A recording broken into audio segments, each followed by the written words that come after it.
Hallelujah. सबको जय मसीह की गुड मॉर्निंग चर्च। परमेश्वर की हजूरी में आप सबका स्वागत है। आप सब ब्लेस है यीशु मसीह के सामर्थी नाम से। आज हम वचन के द्वारा सीखेंगे कि हमें प्रार्थना कैसे करनी चाहिए, हमारा प्रार्थना करने का मकसद क्या होना चाहिए और हमें कितनी देर तक प्रार्थना करनी चाहिए। हालेलुया। आज हम पढ़ेंगे मत्ती उसका 6 अध्याय और उसकी 6 आयत को। परंतु जब तू प्रार्थना करे तो अपनी कोठरी में जा और द्वार बंद करके अपने पिता से जो गुप्त में है प्रार्थना कर, और तब तेरा पिता जो गुप्त में देखता है तुझे प्रतिफल देगा। हालेलुया। वचन कहता है जब तू प्रार्थना करे, चाहे सुबह करे, चाहे शाम को करे, चाहे दोपहर को करे, चाहे रात को करे, जब भी तू प्रार्थना करे सबसे पहले अपनी कोठरी में जा, अपने रूम में जा, द्वार को बंद कर, दरवाजे को बंद कर और अपने पिता से गुप्त में प्रार्थना कर। तब तेरा पिता जो गुप्त में तुझे देखता है वो प्रतिफल देगा। हालेलुया। वचन कहता है हमें परमेश्वर की नज़र में धर्मी बनना है, हमें लोगों की नज़र में धर्मी नहीं बनना। हमें लोगों को दिखाने के लिए या लोगों की निगाह में धर्मी बनने के लिए या शो ऑफ करने के लिए प्रार्थना नहीं करनी, हमें अपने पिता से प्रार्थना करनी है। हम सब जानते हैं कि प्रार्थना एक ऐसा जरिया है जिसके द्वारा हम परमेश्वर के साथ जुड़ सकते हैं और अपने रिश्ते को परमेश्वर के साथ बना सकते हैं और परमेश्वर से अपने लिए भेदों को ले सकते हैं और अपने लिए ब्लेसिंग को ले सकते हैं। अगर यही हम प्रार्थना लोगों को दिखाने के लिए करें तो परमेश्वर के साथ हमारा कोई रिश्ता नहीं बनता। हम तो लोगों को दिखाने के लिए प्रार्थना कर रहे हैं। इसलिए वचन कहता है कि उस टाइम फरीसी सदूकी जैसे लोगों को दिखाने के लिए प्रार्थना करते थे, वैसे तुम प्रार्थना करना, बल्कि कमरे में जाना, द्वार को बंद करना और अपने पिता से गुप्त में प्रार्थना करना।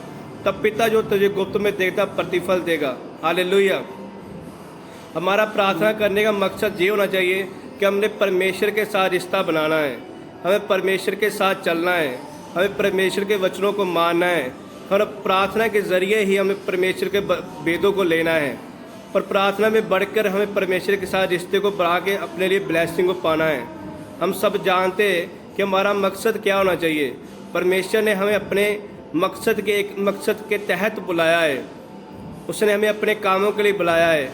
हमारी पहली कॉलिंग है परमेश्वर के कामों को करना।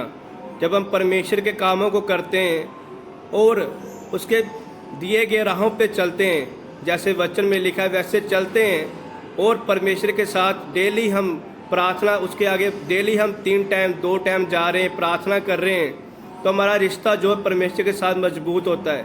हमारी प्रार्थना 10 या 15 मिनट की नहीं होनी चाहिए या आधे घंटे की नहीं होनी चाहिए।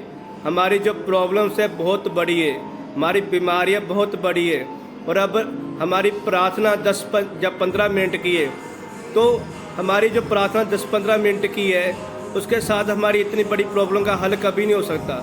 अगर लीवर डैमेज है तो हम पैरासीटामोल की गोली खाएंगे तो उसका हल कभी नहीं होगा। हमें अपनी बीमारियों के अकॉर्डिंग, अपनी प्रॉब्लम के अकॉर्डिंग प्रार्थना को बढ़ाना होगा। अगर 1 घंटे की प्रार्थना से उत्तर नहीं आ रहा, 2 घंटे करनी पड़ेगी, 3 घंटे करनी पड़ेगी, तभी हम परमेश्वर में बढ़ सकते हैं और अपने लिए उत्तर को जल्दी ले सकते हैं। क्योंकि परमेश्वर कभी किसी काम में देरी नहीं करता। परमेश्वर अपने वचनों को पूरा करने में कभी देरी नहीं करता। देरी अगर होती तो हमारी तरफ से होती है। हम अगर प्रार्थना कम कर रहे हैं तो परमेश्वर जल्दी कैसे उत्तर दे देगा। अगर हम पैरासीटामोल की गोली खा रहे हैं तो लीवर डैमेज जो है वो जल्दी कैसे ठीक हो जाएगा, वो कभी ठीक नहीं होगा। क्योंकि उसके लिए हमें बड़ी प्रार्थना करनी पड़ेगी, क्योंकि हमारी प्रॉब्लम बड़ी है, हमारी जो बीमारियां हैं वो बड़ी है। जब हम परमेश्वर के साथ 10-15 मिनट छोड़ के 1 घंटा 2 घंटा प्रार्थना करेंगे तो परमेश्वर की हीलिंग को पाएंगे और उसकी ब्लेसिंग को पाएंगे और परमेश्वर के साथ हमारा रिश्ता मजबूत होगा। आज हमें जब भी प्रार्थना करनी है तो गुप्त में प्रार्थना करनी है, परमेश्वर के साथ जाके प्रार्थना करनी है। और जब हम खुदा में गुप्त में प्रार्थना करेंगे तो लिखा है कि प्रभु भी हमें गुप्त में प्रतिफल देगा। प्रभु ने मना नहीं किया कि मैं तुझे कोई प्रतिफल नहीं दूंगा। परमेश्वर ने लिखा है कि तू जब गुप्त में प्रार्थना करेगा तो वचन में लिखा है पिता जो गुप्त में देखता है तुझे प्रतिफल देगा। हालेलुया। वचन में लिखा है कि तू जब प्रार्थना करेगा तेरे को उत्तर देगा परमेश्वर, तेरे को प्रतिफल देगा परमेश्वर। बस शर्त ये है कि हमें गुप्त में प्रार्थना करनी है, लोगों को दिखाने के लिए, जो लोगों को शो ऑफ करने के लिए प्रार्थना नहीं करनी कि हम आज बड़े धर्मी हैं, हम बड़े वचनों को मानते हैं। हमें फरीसी और संदूकियों की तरह नहीं करना। आज हम सब जानते हैं कि प्रभु यीशु भी जब प्रार्थना करते थे अकेले में करते थे और पूरी पूरी रात प्रार्थना करते थे। और आज हमें भी पूरी पूरी रात प्रार्थना करनी है। हमारे 10-15 मिनट की प्रार्थना से कोई हल नहीं होने वाला। आज जब हम पूरी रात जाके प्रार्थना करेंगे तो परमेश्वर हमें देखेगा, जब देखेगा हमें प्रतिफल देगा। इस वचन के द्वारा परमेश्वर आपको आशीष दे। सबको जय मसीह की।